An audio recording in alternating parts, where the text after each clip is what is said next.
Hello friends, welcome to banker study Hindi special. मैं पीयूष यादव आपका बहुत बहुत स्वागत करता हूं और आशा करता हूं कि आप लोग और आपकी पूरी फैमिली एकदम से स्वस्थ होगी। तो आज आपके लिए हम लेके आए, हमने अपना चैप्टर कौन सा ख़त्म किया है अभी, सिस्टम सॉफ्टवेयर करके हमने अपना चैप्टर ख़त्म किया है। तो उसके अब हम एमसीक्यूज़ को करने वाले हैं। इस क्लास में मैं 50 से ज़्यादा लगभग 51 एमसीक्यूज़ है उसी इस चैप्टर पर बेस लेकर आया हूँ। तो इस चैप्टर को आपने अच्छे से अगर पढ़ा होगा तो ये 51 एमसीक्यूज़ आप बहुत इजीली कर लोगे। कुछ क्वेश्चंस ऐसे होंगे जिनमें मुझे कुछ चीज़ें आपको सिखानी है, तो मैंने वो चीज़ें अलग से रखी हैं, लेकिन मेनली जो भी आपका जो भी कॉन्सेप्ट्स हैं वो आप सीख चुके हो।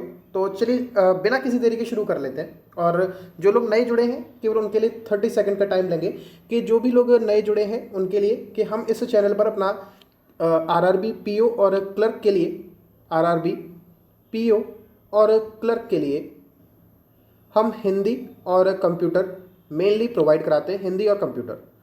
तो आप हिंदी और कंप्यूटर के लिए हम हमारे साथ जुड़ सकते हैं। डिस्क्रिप्शन बॉक्स में पूरी प्लेलिस्ट की लिंक है और इसके साथ ही हम आपको रीजनिंग और क्वांट भी कराते हैं, लेकिन जो हमारी स्पेशलिटी है वो हिंदी और कंप्यूटर में है।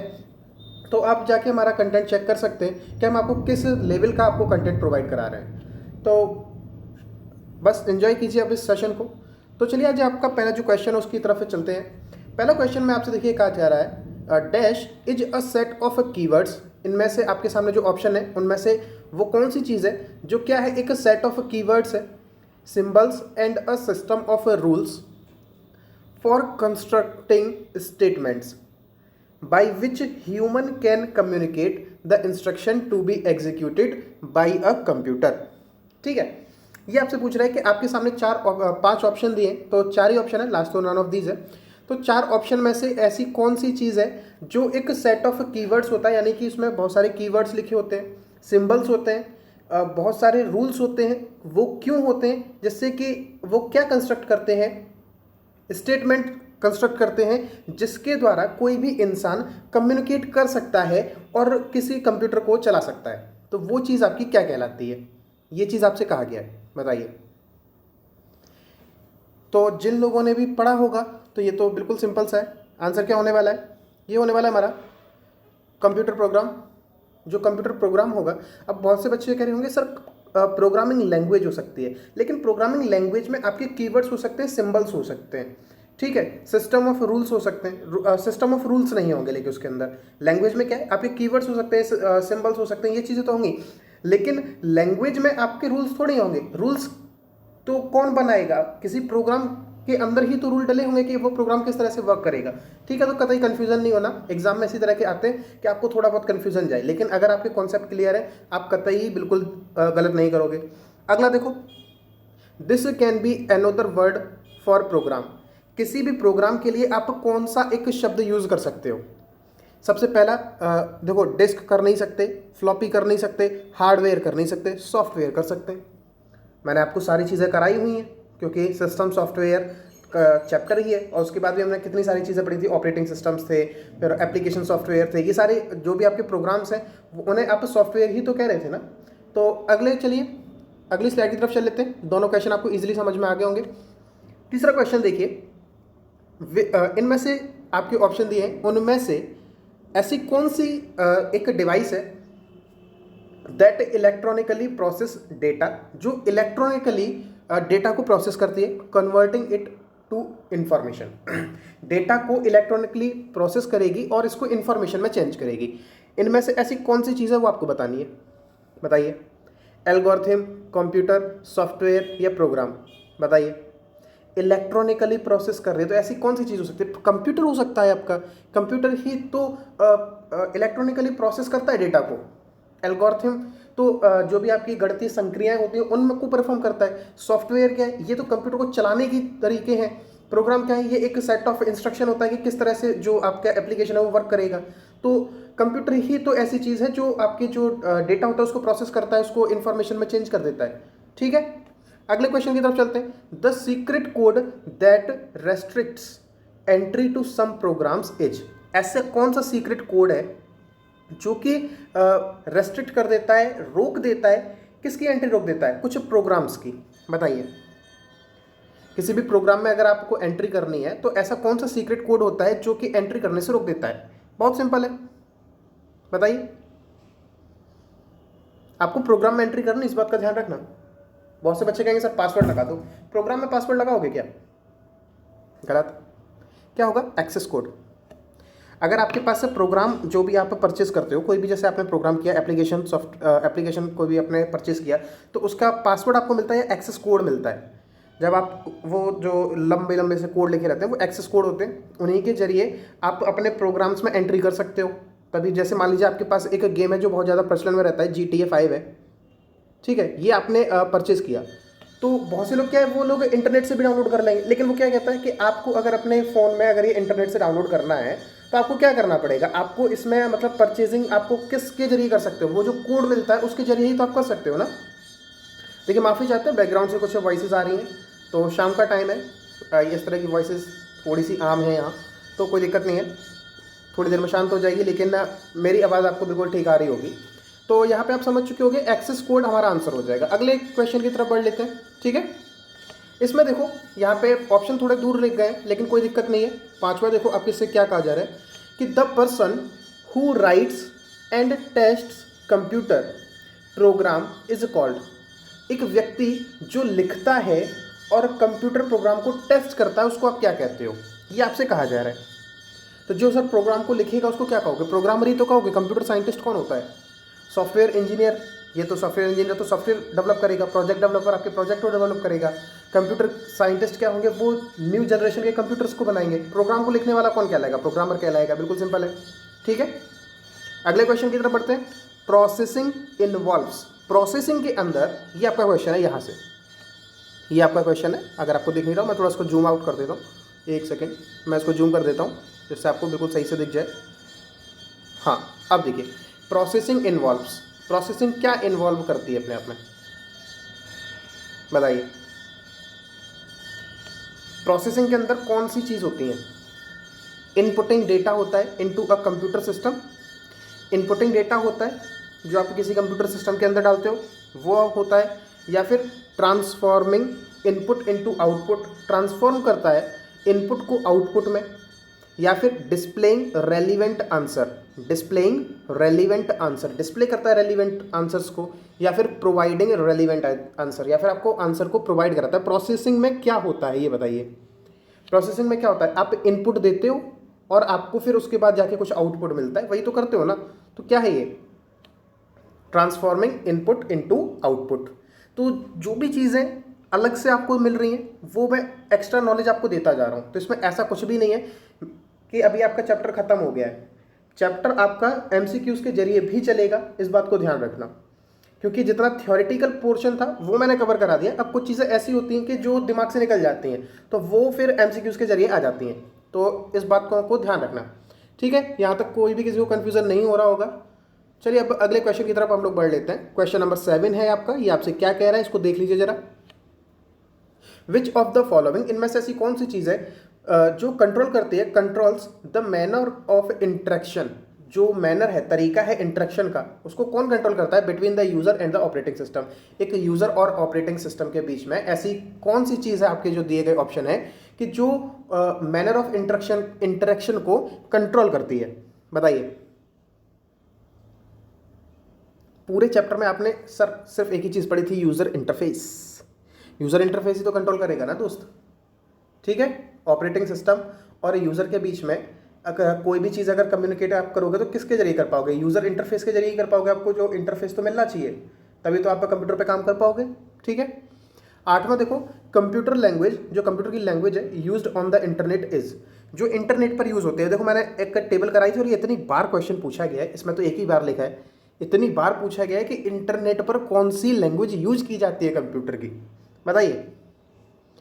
टेबल ध्यान है? क्या था आंसर? जावा, ठीक है। इस पर ज़्यादा टाइम वेस्ट करने की जरूरत ही नहीं है। चलिए, मैंने कहा था वो टेबल इंपॉर्टेंट है और बहुत ज़्यादा इंपॉर्टेंट है। चलिए, अब मैंने शायद आपसे ये कहा था कि मैं एक जनरेशन के ऊपर, लैंग्वेज जनरेशन के ऊपर मैं एक सेशन बनाऊंगा, शायद मैंने ये कहा था और मैं भूल गया। तो अगला जो वीडियो है वो उसी के ऊपर आएगा। आज उसके ऊपर शायद एमसीक्यूज भी नहीं है, इसलिए मुझे खुद ध्यान भी नहीं रहा।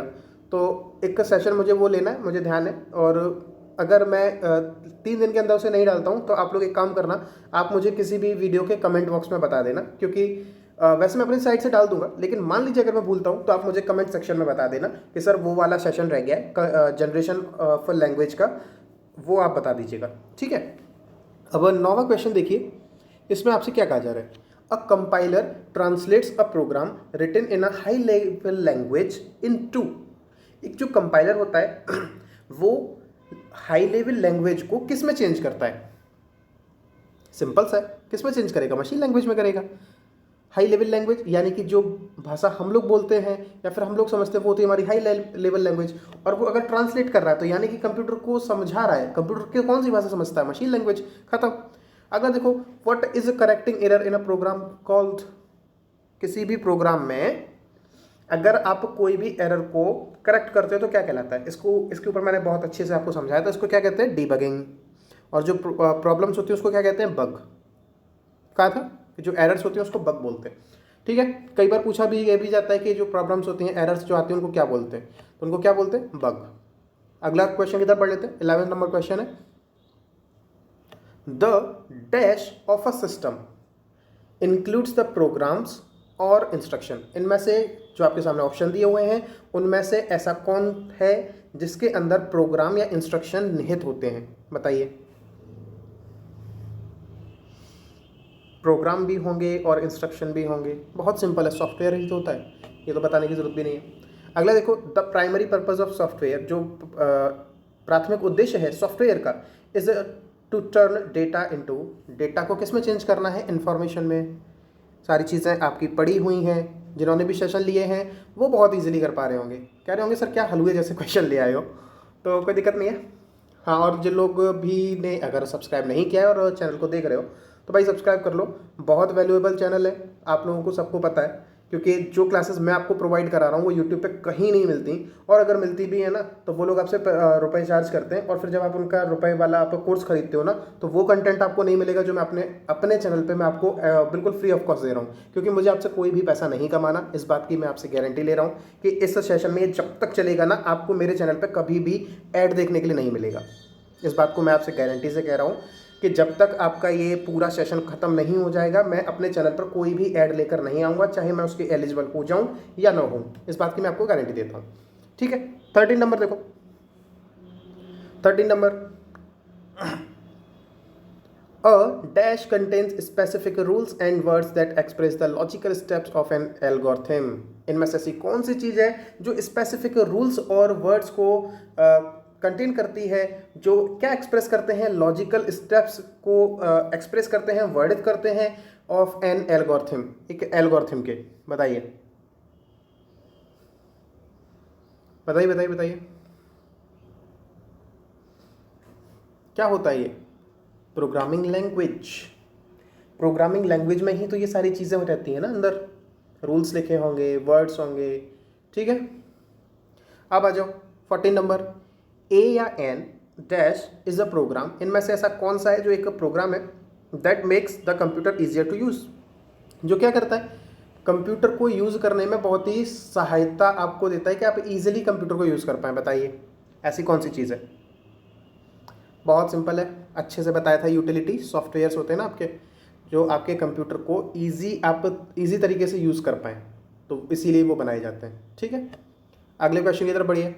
क्वेश्चन नंबर 15, ऑप्शन थोड़े दूर लिखे हैं, कोई दिक्कत नहीं है क्योंकि हमें तो दिख रहा है। अगला देखिए, the dash tells the computer how to use its components. इनमें से ऐसी कौन सी चीज़ है जो कंप्यूटर को ये बताती है कि उसके जो भी कंपोनेंट्स हैं उन्हें कैसे यूज़ करना है? बताइए। यूटिलिटी सॉफ्टवेयर कंप्यूटर के यूज़ को इजी बनाती है, ये तो नहीं होगा। नेटवर्क कंप्यूटर को आपस में जोड़ता है। एप्लीकेशन प्रोग्राम क्या करता है?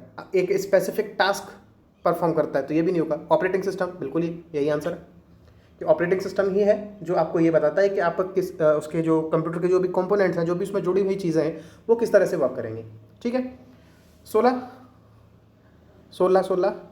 N error is also known as. बताइए, एक जो गलती होती है उसको क्या कहते हैं? बग कहते हैं ना। बिल्कुल, जो बता दिया है ना आपको उससे चीज़ें बाहर नहीं जाएंगी, इस बात को आप ध्यान रखिए। 40 क्वेश्चंस आएंगे, पूरी जब क्लासेस कंप्लीट हो जाएंगी ना, 40 क्वेश्चंस में से इजीली आप लोग 30 प्लस से ऊपर जाओगे, मैं नहीं कह रहा कि आप 40 में से 40 करोगे, कोई नहीं करता, क्योंकि कुछ चीज़ें हम लोग ऐसी डालते ही डालते हैं जो आपकी हिस्ट्री से रिलेटेड कर जाती हैं या फिर करंट इश्यू से रिलेट कर जाते हैं। कोई एप्लीकेशन दे दिया कि बताइए कौन से डेवलपर ने किया है, तो वो तो चीज़ें मैं अपनी तरफ से जितना करा सकता हूँ उतना करा दूंगा। लेकिन देखिए, मैं आपको रियलिटी में हमेशा रखूँगा कि आप 40 में से 30+ कराओगे, मेरे कोर्स को पढ़ के जाओगे तो कराओगे। लेकिन 40 आउट ऑफ 40 कभी कोई नहीं कर पाता, तो आप भी नहीं कर पाओगे, इस बात को ध्यान रखना। और आपको मेंस अगर निकालना है तो आपको ये पता होना चाहिए कि आपको कौन सी चीज़ें छोड़नी है और कौन सी चीज़ें करनी है। 17 नंबर देखो, 17 नंबर बताइए, इनमें से which is the process of carrying out commands. Commands को कैरी करना या फिर कमांड्स को लेके जाना, इसकी जो प्रोसेस है वो क्या कहलाती है, बताइए। ये मैंने कराया हुआ है, बताइए बताइए। कमांड्स जा रही हैं, क्या हो रहा है, कमांड्स अगर जा रही हैं तो क्या होगा, एग्जीक्यूट होगा, ठीक है, एग्जीक्यूट, ठीक, कोई दिक्कत तो नहीं है, यहाँ तक किसी को दिक्कत नहीं होनी चाहिए। 18 नंबर देखो, अगर कोई दिक्कत है ना तो कमेंट बॉक्स में 100% पूछना, एकदम सेटिस्फाइंग उत्तर मिलते हैं। सब लोग जो भी कमेंट करते हो अपनी साइड से मैं देने की कोशिश करता हूँ। क्वेश्चन नंबर 18 बताइए, विच ऑफ द फॉलोइंग, इनमें से ऐसा क्या है, which is a programming language, एक प्रोग्रामिंग लैंग्वेज है for creating special program like एप्लेट्स।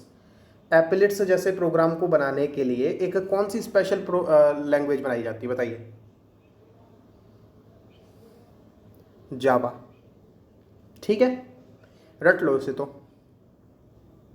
मैंने यही कहा था, कुछ क्वेश्चन ये इस तरह के हैं ना, ये SBI PO में आया 2011 में। तो कुछ क्वेश्चंस ऐसे होते हैं कि जो आपको नहीं पता होंगे, ये उस टाइम का कुछ करंट में रहा होगा एप्लेट्स, तो उसके ऊपर बेस ये क्वेश्चन बना दिया।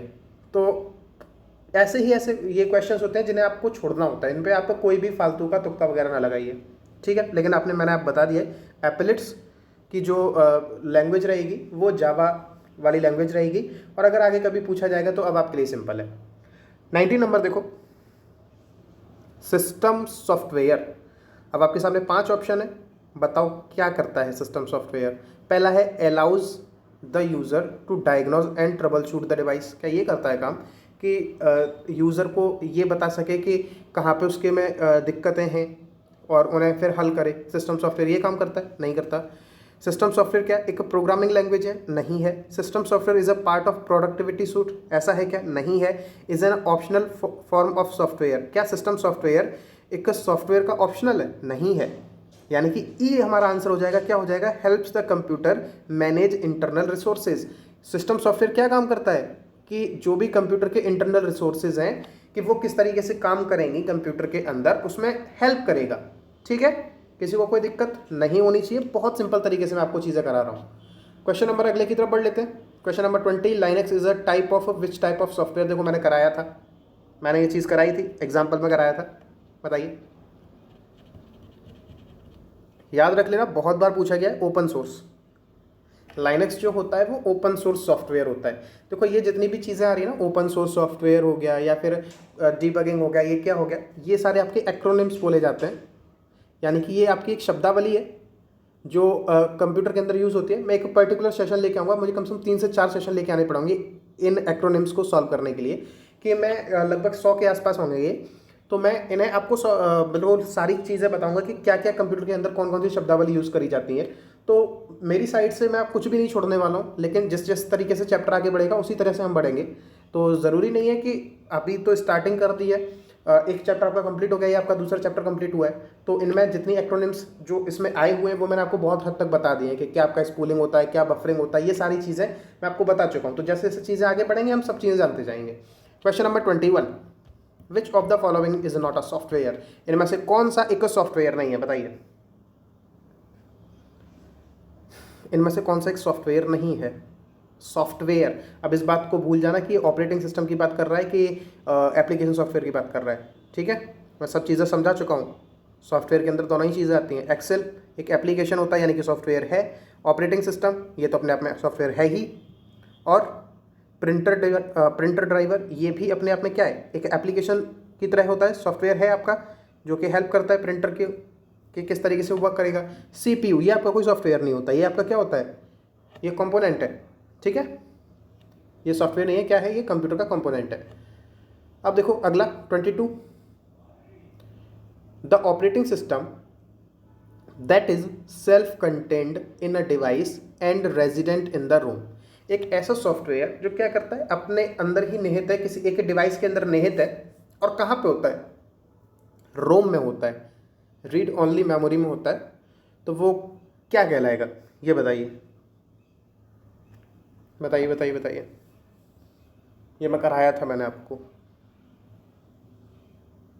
अगर ये किसी रीड ओनली मेमोरी, अब आपके अंदर ये चीज़ जानी चाहिए कि पिछले चैप्टर में मैंने क्या कराया था, रीड ओनली मेमोरी के अंदर अगर कोई चीज़ है तो उसे आप केवल रीड कर सकते हो, उसके अंदर कोई भी चेंजेस नहीं कर सकते। तो ऐसा कौन सा सॉफ्टवेयर था कि जो केवल एक मतलब इस तरीके से बनाए जा रहे थे कि उस सॉफ्टवेयर में कोई आप चेंज नहीं कर सकते, जिस काम के लिए बनाया गया है वो वही काम परफॉर्म करेगा। कहने का यही मतलब है, बस चीज़ों को घुमा के पूछा है। कौन सा बताया था, एम्बेडेड ऑपरेटिंग सिस्टम, एटीएम वगैरह में, ट्रैफिक लाइट में जो यूज़ होता है वही सारे, ठीक है। 23 पे चले, 23 आ जाइए। इंफॉर्मेशन दैट कम्स, इंफॉर्मेशन है जो कहाँ से आती हैं, फ्रॉम एन एक्सटर्नल सोर्स, एक बाहरी सोर्स से आती हैं, and fade into computer software, और किसी कंप्यूटर सॉफ्टवेयर में जाती हैं। उसे आप क्या कहते हो, क्या बोलेंगे उसे, बताओ। सिंपल सा, एक्सटर्नल सोर्स से आएगी और कंप्यूटर में जाएगी तो क्या बोलोगे, इनपुट बोलोगे, ठीक है। चीज़ों को केवल घुमा के पूछा जा सकता है, इसके अलावा और कुछ नहीं हो सकता। अगला 24, to be able to boot the computer must have, किसी कंप्यूटर को अगर बूटिंग करनी है, यानी कि क्या करना है, अपने आप को स्टार्ट करना है, तो कंप्यूटर के पास क्या होना चाहिए, बताइए। कंप्यूटर के पास ऑपरेटिंग सिस्टम होना चाहिए, अदरवाइज वो बूट कर ही नहीं सकता। यही बताया था ना कि जब आप किसी भी अपने कंप्यूटर को या फिर फ़ोन को रिस्टार्ट करते हो तो उसके अंदर जो भी ऑपरेटिंग सिस्टम है उसका नाम आपको हमेशा देखने के लिए मिलता है। जैसे एंड्रॉयड हो गया, जब भी बूटिंग करोगे, विंडोज़ हो गया, तो ये सारे क्या है, ऑपरेटिंग सिस्टम तो है ही है। अगला देखो, the binary system is a number system to the base. Binary जो सिस्टम है उसका बेस क्या रहता है, बताइए। ये आ गया इसमें नंबर सिस्टम मुझे आपको कराना है, तो वो मैं कराऊंगा, आपको अभी नहीं कराऊंगा, जब आपके एग्ज़ाम नज़दीक होंगे मैं तब कराऊंगा, क्योंकि ये एग्ज़ाम में नहीं है। पिछले इस वाले जो सेशन में जो क्वेश्चंस पूछे गए थे इसमें नंबर सिस्टम का एक भी क्वेश्चन नहीं था। तो मैं फालतू की चीज़ें अभी आपको नहीं कराऊंगा, जो भी चीज़ें हैं वो मैं आपको वैसे भी लास्ट में ही कराऊंगा, क्योंकि एग्ज़ाम से लगभग 15 दिन पहले करा दूंगा, इस बात को ध्यान में रखना। एग्ज़ाम से 15 दिन पहले करा दूंगा, वो इसलिए करा दूंगा क्योंकि अभी करा दूंगा फिर आप भूल जाएंगे, क्योंकि एक लंबा सा प्रोसेस रहता है इन सारी चीज़ों का। तो जहाँ पे अभी यूज़ होंगी तो वो उतना मैं सिंपल तरीके से बता दूंगा। तो बाइनरी सिस्टम, नाम से ही पता लग रहा है, बाई यानी कि कितना होगा, बेस 2 होगा, ठीक है। अगला चलो, असेंबली लैंग्वेज इज़, जो एक असेंबली लैंग्वेज है वो किस तरह की लैंग्वेज है, ये बताना है आपको। अब सर आपने मैं इतना तो बता दिया था कि असेंबली लैंग्वेज को मशीन लैंग्वेज में ट्रांसफ़र किया जाता है, तो असेंबलर के द्वारा किया जाता है, यानी कि असेंबली जो लैंग्वेज है वो मशीन लैंग्वेज तो नहीं होगी, ठीक है। हाई लेवल प्रोग्रामिंग लैंग्वेज है या लो लेवल प्रोग्रामिंग लैंग्वेज है, अब ये बताओ, बताइए। 26, तो चलिए मैंने आपको बताया नहीं, मैं आपको बता देता हूँ, आज के बाद कभी भूलना मत। असेंबली जो लैंग्वेज है एक लो लेवल प्रोग्रामिंग लैंग्वेज है, ठीक है। और जब मैंने वहाँ पे हाई लेवल प्रोग्रामिंग लैंग्वेज कराई थी आपको, तो मैंने इसमें असेंबली लैंग्वेज का नाम नहीं लिया था, इस बात को भी ध्यान रखना। फिर आ जाओ 27, द साइमल्टेनियस प्रोसेसिंग, जब एक साथ प्रोसेसिंग हो रही है ऑफ 2 और मोर प्रोग्राम्स, 2 या 2 से ज़्यादा प्रोग्राम्स की, बाई मल्टीपल प्रोसेसर, एक मल्टीपल प्रोसेसर के द्वारा, तो इसे क्या कहा जाएगा, बताइए। 2 या 2 से अधिक प्रोग्राम चलाए जा रहे हैं मल्टीपल प्रोसेसर के द्वारा सेम टाइम पर, बताइए उसे क्या कहोगे। मल्टीपल प्रोसेसर से हो रही है ना सर, तो क्या कहेंगे, मल्टी प्रोसेसिंग कहेंगे, कोई दिक्कत नहीं। और वैसे मैं ये चीज़ आपको सब करा चुका हूँ। 28, डैश आर वर्ड्स, इनमें से ऐसे कौन से वर्ड्स हैं that a programme language has set aside for its own use, एक प्रोग्राम लैंग्वेज में होते हैं, क्यों होते हैं, कि वो अपना स्वयं के यूज के लिए होते हैं। ये मैंने आपको नहीं कराया है, तो इस चीज़ को क्या करेंगे, हम रट लेंगे, क्योंकि ये आया है तो एज इट इज़ रट लो, एग्जाम में भी एज इट इज़ ही देखने के लिए मिलेगा। रिजर्व्ड वर्ड्स ऐसे होंगे। अब देखो रिजर्व कौन सी चीज़ होती हैं, जैसे आपने कोई भी चीज़ अपनी रिजर्व कर रखी है तो अपने यूज़ के लिए कर लोगे ना, तो इसको पकड़ लो, अपने खुद के यूज़ के लिए जो वर्ड्स रखे जा रहे हैं वो कौन से वर्ड्स कहलाएंगे? रिजर्व्ड वर्ड्स कहलाएंगे। ठीक है, चलिए अगले क्वेश्चन की तरफ बढ़ते हैं। 29, what is the process of copying software programs? Software programs को कॉपी करने की जो प्रोसेस है वो क्या कहलाएगी? From secondary storage media to the hard disk. एक सेकेंडरी स्टोरेज मीडिया से कहाँ पे करनी है आपको? हार्ड डिस्क में कॉपी करनी है। तो वो जो आपकी प्रोसेस है वो किस नाम से जानी जाएगी? बताइए बताइए बताइए बताइए। चलो मैं हिंट करता हूँ। एप्लीकेशंस जो आपके होते हैं गूगल प्ले स्टोर से आप लोग क्या करते हो? आप बहुत से कहेंगे सर हम डाउनलोड करते हैं। डाउनलोड नहीं करते हो, क्या करते हो? इंस्टॉल। तो ये जो प्रोसेस है वो क्या कहलाएगी? इंस्टॉलेशन। सब चीज़ें करते हो आप लोग अपने फ़ोन में, लेकिन बस वही है कि याद नहीं रखते कि क्या हम कर रहे हैं। 30, which of the following can only have sequentially access? इनमें से ऐसा कौन सी चीज़ है जिसमें आप सिक्वेंशियल एक्सेस कर सकते हो? ये चीज़ें पिछले चैप्टर की आके कुछ रिपीट हो रही हैं, बताइए। टेप, ये मैंने कराया था ना। और ये कहने का क्या मतलब है? याद होगा ये पुरानी वाली जो टेप चलती थी इस तरीके से जो होती थी, जिन्हें हम लोग डैग के अंदर बजाते थे, प्लास्टिक की इनमें रील रहती थी पतली सी। अब याद आ गई होगी सबको, ठीक है, बचपन में खेले भी होगे, इसे निकाल लेते होगे। तो इसमें क्या होता था? सिक्वेंशली एक्सेस था, यानी कि आपने कभी भी देखा होगा, जितने भी लोगों ने पुराने टाइम वाली चीज़ें यूज़ करी हैं, तो आपने देखा होगा कि अगर आप इसमें कोई गाना बजा रहे हो, तो मान लीजिए लाइट चली गई, गाना बजा रहे हो, लाइट चली गई, आप सुन रहे हो चौथा गाना, फिर जब लाइट आएगी ना तो वो कहाँ से शुरू होगा? पहले से ही होगा, फिर आप इसको फॉरवर्ड करते चले जाते थे, फिर चौथे गाने तक पहुँच जाते थे। तो यानी कि सीक्वेंस के आधार पर जाओगे कि एक के बाद एक, अगर लाइट चली गई तो फिर पहले पे आ जाओगे, फिर सीक्वेंस से आगे बढ़ोगे। ऐसा नहीं है कि डायरेक्ट चौथे पे चले गए, ये नहीं होता। ठीक है। 31, what of the following means the altering of a computer system? इनमें से कौन सा एक अल्टर है कंप्यूटर सिस्टम सॉफ्टवेयर का? टू अचीव अ टास्क, जो अचीव करेगा एक टास्क को, for which it was not originally designed, जैसे कि स्टार्टिंग में उस काम के लिए नहीं बनाया गया था।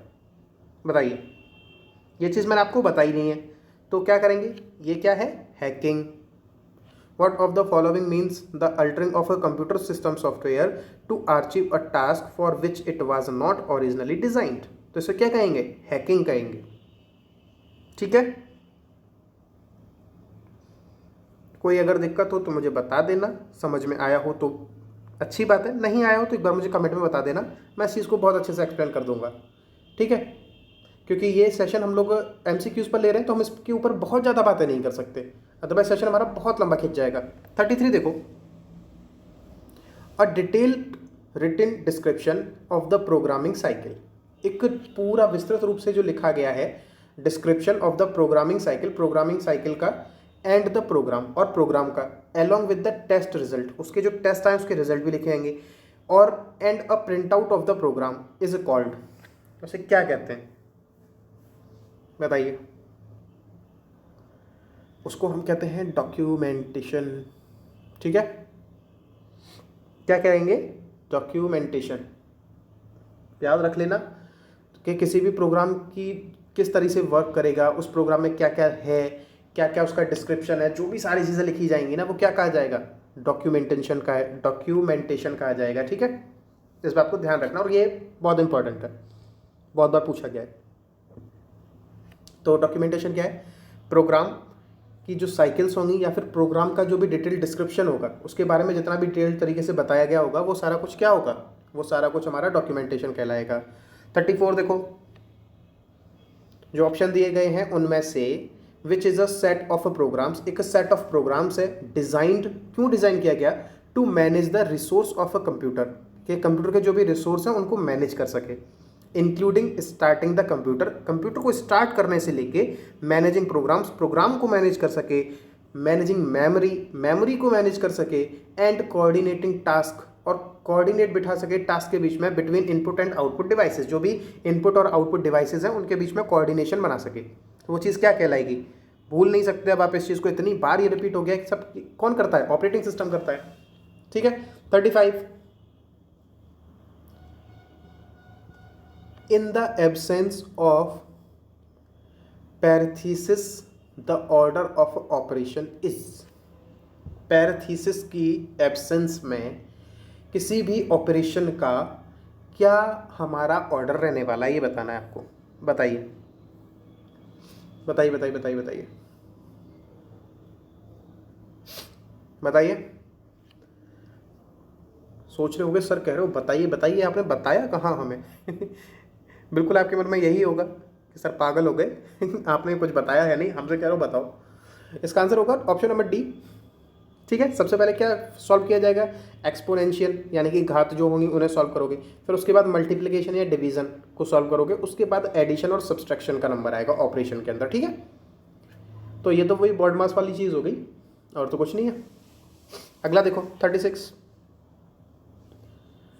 36 an dash program is one that is ready to run and does not need to be altered in any way. उसे आप क्या कहोगे? इनमें से क्या चीज़ है जो आपके ऑप्शन में दे रखी है? एक प्रोग्राम है जो बिल्कुल पूरी तरह से तैयार है और उसे कोई भी ज़रूरत नहीं है किसी भी अल्टर्ड करने की किसी भी तरीके से। ठीक है, 36 बताइए इसका आंसर क्या कहेंगे? अगर कोई भी चीज़ एकदम से तैयार है कि आप उसे जाके चलाइए, तब क्या कहते हैं? एग्जीक्यूट करने के लिए एकदम से रेडी है, तो क्या हो जाएगा? एग्जीक्यूटेबल। ठीक है, इसका कीवर्ड्स क्या है? रेडी टू रन, कि एकदम से तैयार है रन करने के लिए, तो वो कैसी पोजीशन में होगा? एग्जीक्यूटेबल होगा। Question number 37 which is in language reflects the way people think mathematically. बताइए इनमें से ऐसी कौन सी जो लैंग्वेज है वो रिफ्लेक्ट करती है वे को जो हम लोग नॉर्मली मैथमेटिकली तौर पे सोचते हैं, वो आपकी कौन सी लैंग्वेज कहलाएगी? बताइए इसका आंसर होगा फंक्शनल। ये फंक्शनल लैंग्वेज है। कुछ चीज़ें ऐसी हैं जो आपको डायरेक्ट रटनी पड़ेंगी क्योंकि उनका कोई भी और तोड़ नहीं है, तो जो जहाँ चीज़ें रटनी है वो मैं बता दे रहा हूँ, इसको रट लेना और कुछ नहीं कर सकता मैं। कि फंक्शनल लैंग्वेज कौन सी है? वो रिफ्लेक्ट करती है the way people think mathematically. जो फंक्शनल लैंग्वेज है वो ठीक उसी तरीके से होती है कि जैसा कि हम लोग अपना मैथमेटिकली सोचते हैं, बिल्कुल उसी तरीके से। ठीक है, और अगर कर सकते हो याद तो एक मैट्रिक बता सकता हूँ कि जो आपके फंक्शंस हैं ये वाले, सही तो हम लोग फंक्शन बोलते थे, एफ वगैरह जो आता था, तो वो फंक्शन चीज़ें होती थी, वो किस में हमने पढ़ी थी? मैथमेटिक्स में पढ़ी थी। तो मैथमेटिकली सोचने के लिए कौन सी लैंग्वेज हो जाएगी? फंक्शनल लैंग्वेज हो जाएगी। 38 पे आ जाओ। विच of the following software could assist someone. इनमें से ऐसा कौन सा सॉफ्टवेयर है जो किसी की सहायता कर सकता है? Who can not use their hands for computer input, जो कंप्यूटर इनपुट पे अपना हाथ नहीं चला सकते, उनमें से ऐसा कौन सी चीज़ होगी? बताइए बताइए बताइए बताइए बताइए। वीडियो कॉन्फ्रेंसिंग होगी, स्पीच रिकॉग्निशन होगी, ऑडियो डिजिटाइजर होगी या सिंथेसाइजर होगी? 38। कुछ सोच रहे होगे सर ऑडियो डिजिटाइजर नहीं होता, स्पीच रिकॉग्निशन जो आपका गूगल आपका करता है ना कि हेलो गूगल, हे गूगल, फिर वो कहता है how can I help you, that is it. क्या है वो? स्पीच रिकॉग्निशन है। ठीक है, 39 पे आ जाओ। 39 विच इज द सॉफ्टवेयर, इनमें से ऐसा कौन सा सॉफ्टवेयर है creates a mirror image of the entire hard disk, जो कि एक मिरर इमेज तैयार कर देता है हार्ड डिस्क की, कंप्लीट हार्ड डिस्क की बिल्कुल मिरर इमेज तैयार कर देगा, including the operating system, applications, files और डाटा, सबका बिल्कुल मिरर इमेज तैयार करके रख देगा। 39 बताइए क्या करते हो? यानी कि मिरर इमेज बना रहा है, यानी कि आप अपने डाटा को क्या कर रहे हो? कॉपी कर रहे हो। और जब भी आप कॉपी करते हो तो आपने देखा होगा वो क्या हो जाता है, आप अपना डेटा क्या ले रहे होते हो? बैकअप ले रहे होते हो। बैकअप सॉफ्टवेयर होंगे ऐसे। ठीक है, तो बैकअप का क्या मतलब हो गया? आपने देखा होगा कि आपके व्हाट्सएप का भी बैकअप होता है, यानी कि वो उस डेटा को क्या करता है? उस डेटा को वो लोग एक ऐसी जगह स्टोर करते हैं, बिल्कुल सेम मिरर इमेज बना के रख देंगे आपके क्लाउड में, वो स्टोरेज होते रहेंगे। मान लीजिए आपने अपना व्हाट्सएप डिलीट कर दिया और फिर उसके बाद जब आप इसे इंस्टॉल करते हैं तो अगर आपने उसका बैकअप आपने अलाउ किया होगा, उसने अगर अपना बैकअप लिया होगा, तो फिर आप चाहें तो उसी व्हाट्सएप में दोबारा से इंस्टॉल कर सकते हैं। तो फिर आपका जो भी आपने व्हाट्सएप डिलीट करके दोबारा से इंस्टॉल किया है, और शर्त यह है कि चीज़ आपने क्या नहीं की होनी चाहिए? अपना डिवाइस को रीसेट नहीं किया होना चाहिए। अगर आपने रीसेट नहीं किया, व्हाट्सएप डिलीट करके दोबारा से ऑन किया है, फिर आपने अगर उसका बैकअप आपने अलाउ किया होगा, तो फिर वो पूछता है कि क्या आप अपने बैकअप को इसमें डालना चाहते हो। तो जैसे ही आप उस बैकअप को डालोगे तो आपकी जितनी भी लास्ट बैकअप तक चीज़ें होंगी वो सारी की चीज़ें आपके व्हाट्सएप में अपने आप फिर से आ जाएंगी। ठीक है, 40 ये समझाने का एक तरीका था कि बैकअप किस तरह से काम करता है। 40. Which of the following information systems focuses on making manufacturing process more efficient and of high quality? इनमें से ऐसा कौन सा इंफॉर्मेशन सिस्टम है जो किस चीज़ पर फोकस करता है? मैन्युफैक्चरिंग प्रोसेस पर, उससे ज़्यादा किस पे? मोर एफिशिएंसी से वो कर सके और हायर क्वालिटी में कर सके। ठीक है, तो ये है हमारा computer aided manufacturing. Computer aided manufacturing, ठीक है, कंप्यूटर की सहायता से की गई मैन्युफैक्चरिंग। और कई बार आपसे पूछा गया इसकी फुल फॉर्म बताओ कैम की, बहुत बार पूछा गया, क्या होगा? Computer aided manufacturing. अगले क्वेश्चन की तरफ चलिए। क्वेश्चन में आपसे क्या पूछ रहा है? A mistake in an algorithm. Algorithm का आप हमेशा मतलब रखिए कि एक मैथमेटिकल प्रोग्रेशन होगा उसमें। A mistake in algorithm that causes incorrect result is called. उससे आप क्या कहेंगे? एक एल्गोरिथम में कोई गलती हो जाए, उसकी वजह से आपका रिजल्ट में गलती आए, तो उस चीज़ को आप क्या कहेंगे? बताइए। तो ये कैसी एरर होगी? इसे हम कहेंगे लॉजिकल एरर। याद रखना, लॉजिकल एरर कौन सी है कि एल्गोरिथम में आपने मिस्टेक कर दी और उसकी वजह से आपका जो रिजल्ट था उसमें गलतियां आ गई, तो हम उसे कौन सी एरर कहेंगे? लॉजिकल एरर कहेंगे। 42 बताइए। Which is a feature for scheduling and multi programming to provide an economically interactive system of 2 or more users. ऐसा कौन सा फीचर है for scheduling and multi programming, scheduling के लिए और मल्टी प्रोग्रामिंग के लिए, टू प्रोवाइड एन एक इकोनॉमिकल इंटरेक्टिव सिस्टम प्रोवाइड कराएगा किन्हें? 2 या 2 से अधिक यूजर्स को। बताइए, आंसर बताइए। मैंने बहुत अच्छे से कराया था, टाइम शेयरिंग होगा। जिन लोगों ने भी क्लासेस ले रखी हैं उन्हें सब याद आता जा रहा होगा, अगर भूल भी गए होंगे। और क्लास से कोई भी चीज़ बाहर तो नहीं जा सकती, इस बात को मैं बता सकता हूँ पहले ही। अगला देखो, अ programming language having dash is slow in execution. Programming कोई लैंग्वेज हो, उसमें ऐसी कौन सी चीज़ हो सकती है जिसकी वजह से जो एग्जीक्यूशन है वो स्लो हो जाए? बताइए। 43 बताइए जल्दी।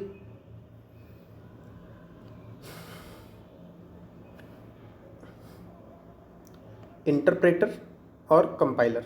अ programming language having a interpreter और compiler is slow in execution. ठीक है, याद रखना इस चीज़ को। तो हमारा आंसर क्या हो जाएगा? A and B. A programming language having a interpreter and compiler is slow in execution.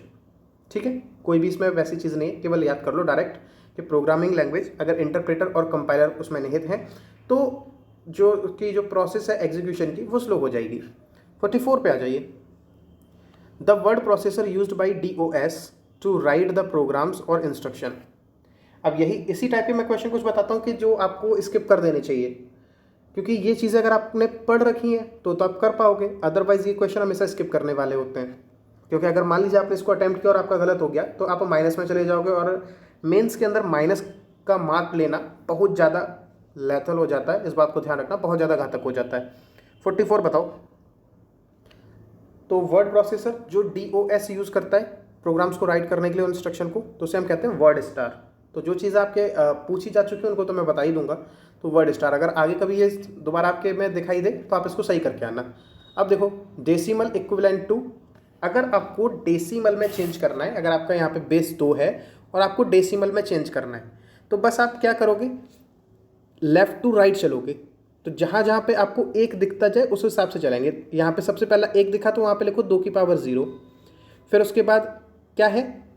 फिर से 1 दिखा तो 2 की पावर 1, फिर से 1 दिखा तो 2 की पावर 2, और फिर से 1 दिखा तो 2 की पावर 3। इस तरह से चीज़ें आगे बढ़ेंगी। ठीक है, मान लीजिए कहीं पे अगर 0 होता तो फिर वहाँ पे हम 2 की पावर नहीं लिखते, तो वहाँ अपना 0 ही मानते। जहाँ जहाँ पे आपको 1 मिलेगा वहाँ पे आपको 2 की पावर में चीज़ें करनी है।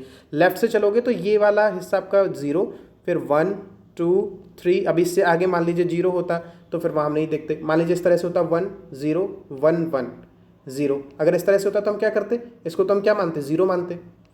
फिर यहाँ पे ये कौन से नंबर पे? 2 की पावर 1 के नंबर पे है। ये 2 की पावर 2 के नंबर पे है। फिर ये कौन से नंबर पे? यहाँ पे तो 0 ही है। फिर उसके बाद क्या आता? 2 की पावर 4 आता। तो अब इनकी वैल्यू क्या होगी? यहाँ 8 हो जाएगी, ये 4 हो जाएगी, ये 2 हो जाएगी, ये 1 हो जाएगी। सबको जोड़ दीजिए। बस यही आपका आंसर हो जाएगा। 8 और 4 12, 2 14 और 1 15। हमारा आंसर क्या हो जाएगा इसका? 15 हो जाएगा। ठीक है, समझ में आ गया होगा।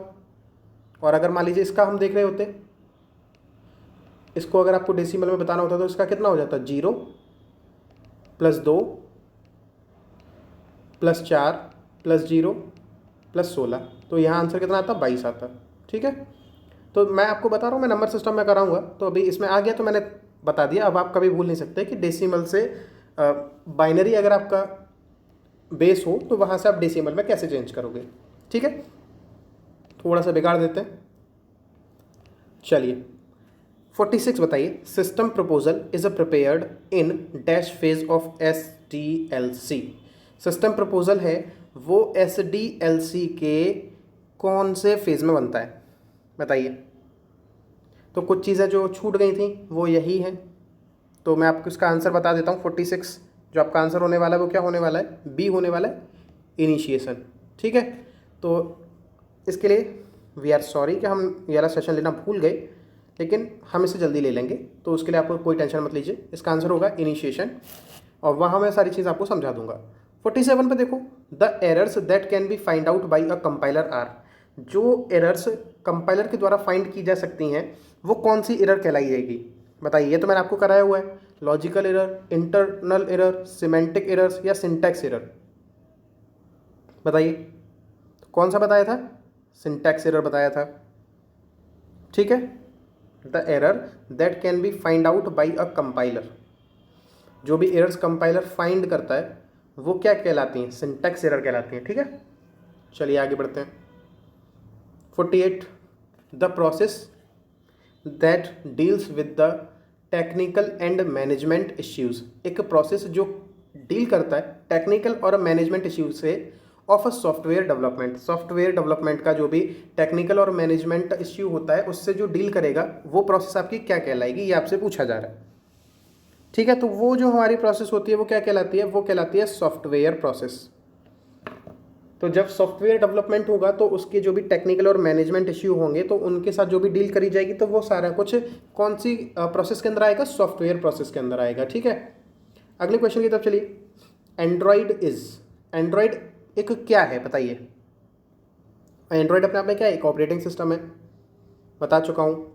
अगला देखो, device that enter information and let you communicate with the computer. ऐसी डिवाइसेस जो इंफॉर्मेशन को एंटर करती हैं और आपको कम्युनिकेट करने देती हैं कंप्यूटर के साथ, वो क्या कहलाती हैं बताइए। बताइए बताइए, वो क्या कहलाएंगी? हमारी इनपुट या आउटपुट डिवाइस कहलाएंगी। अगर केवल इतना होता है कि आप उनमें केवल इन्फॉर्मेशन को एंटर कर सकते हो तो वो हमारी इनपुट डिवाइसेस कहलाती हैं, लेकिन यहाँ पे ये भी है कि हम कम्युनिकेट कर सकें कंप्यूटर के साथ में, वो डिवाइसेस भी आपको बतानी है। तो इनपुट और आउटपुट दोनों हो जाएंगी। ठीक है, और जिन लोगों ने अभी तक सब्सक्राइब नहीं किया है तो सब्सक्राइब कर लो, बहुत मेहनत करते हैं आप लोगों के लिए, और चैनल अभी बहुत दिन हो गए बिल्कुल ग्रो नहीं कर पा रहा है। तो हम सोच रहे थे कि शायद अप्रैल के लास्ट में हम 1000 सब्सक्राइबर को पार कर जाएंगे, पता लगा कि हम तो 750 भी क्रॉस नहीं हो पा रहे थे। तो लास्ट क्वेश्चन है आज आपका। इन इलेक्ट्रॉनिक डिवाइस, एक इलेक्ट्रॉनिक डिवाइस में operating under the control of information, जो कि कंट्रोल ऑफ इंफॉर्मेशन के अंदर ऑपरेट हो रही है, दैट कैन एक्सेप्ट डेटा, जो डेटा को एक्सेप्ट कर सकती है, प्रोसेस द डेटा, डेटा को प्रोसेस कर सकती है, produce output and store the result for future use. और क्या कर सकती है? प्रोड्यूस कर सकती है आउटपुट को और उनको स्टोर भी कर सकती है कि जिन्हें अगर आपको कभी भविष्य में ज़रूरत पड़े तो फिर आप उनका दोबारा से यूज़ कर पाएँ। इस चीज़ को आप क्या कहोगे? एन इलेक्ट्रॉनिक डिवाइस, सबसे पहली चीज़ तो इलेक्ट्रॉनिक डिवाइस है, और सबसे अच्छी चीज़ क्या हमें पता लग रही है कि अपने अंदर क्या कर सकती है? स्टोर कर सकती है चीज़ों को, स्टोर कर सकती है चीज़ों को। तो ऐसी चीज़ ढूंढो जो स्टोर कर सकती है। हार्डवेयर ऐसे चीज़ें हैं जहाँ पे आप अपनी चीज़ों को स्टोर कर सकते हो। सॉफ्टवेयर में आप कोई चीज़ स्टोर तो नहीं कर सकते। कंप्यूटर तो पूरा ही एक डिवाइस हो गई, mechanical device, sorry electronic device हो गई पूरी कंप्यूटर, और इनपुट तो हो नहीं सकता, तो हमारा आंसर क्या हो जाएगा? हार्डवेयर हो जाएगा। ठीक है, तो होप आपको ये सेशन पूरा पसंद आया होगा। अगर आपको ये सेशन पसंद आया है तो आप चैनल को सब्सक्राइब कर लो। बार बार मुझे आज कहना पड़ रहा है क्योंकि हम देख रहे हैं हमारा चैनल बिल्कुल भी ग्रो नहीं कर रहा है, आप लोग कोई भी मदद नहीं कर रहे हो। आप ही लोगों से मदद चाहिए। और लाइक कर दीजिए अगर आपको ये सेशन पसंद आया है। और साथ ही में और क्या कर सकते हो, शेयर कर सकते हो। और हाँ, टेलीग्राम ग्रुप पे अगर जुड़ना चाहते हो, जो भी लोग अभी तक नहीं जुड़े हो तो जुड़ सकते हो। बहुत सारी चीज़ें आपको प्रोवाइड कराते हैं, बहुत सारे प्रैक्टिस क्वेश्चंस प्रोवाइड कराते हैं और बहुत सारी फ्री ई बुक्स प्रोवाइड कराते हैं। तो इस पर जुड़ सकते हो और बने रहिए हमारे साथ और अपना और अपनी फैमिली का ध्यान रखिए। तो आज सेशन को यहीं बाइंड अप करते हैं। God bless you all. ध्यान रखिए अपना।